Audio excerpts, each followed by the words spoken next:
Le jardin municipal Odombo et le dispensaire Ondeno sont les premiers sites de cette vaste tournée d'information et de sensibilisation sur le code de l'enfant à l'initiative de la juridiction des mineurs du tribunal de Port-Gentil. Nous faisons cette sensibilisation-là qui a d'abord été initiée par la mairie de Port-Gentil qui nous a invités afin de sensibiliser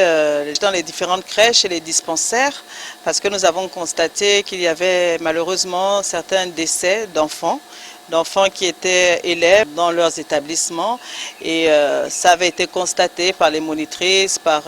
les maîtresses et personne n'avait rien dit, personne n'avait rien fait, seulement par peur de dénoncer. Et aujourd'hui, nous sommes venus leur dire qu'ils ont cette obligation de dénoncer parce que nous sommes des acteurs de la protection de l'enfance et à ce titre, nous travaillons tous ensemble de manière concertée, en mise en réseau, en approche systémique. La qualité de l'interaction a démontré, comme s'il en était besoin, que cette tournée arrive à point nommé. Nous avions retenu au niveau de l'éducation qu'il faut être vigilant au niveau des enfants dans l'établissement, que ce soit dans les maisons. Et que les monitrices aussi veillent sur les enfants, que ce soit au quartier, c'est la même chose, parce que ce qu'on vit maintenant, là, c'est partout,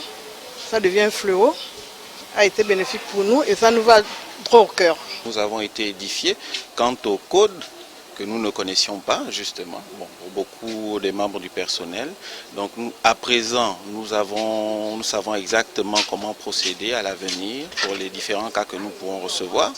et nous pourrons aider à vulgariser justement ce code pour que tous les Gabonais, du moins ceux que nous pourrons recevoir, sachent exactement quels sont leurs droits et qu'est-ce qu'ils peuvent attendre en retour venant de nous.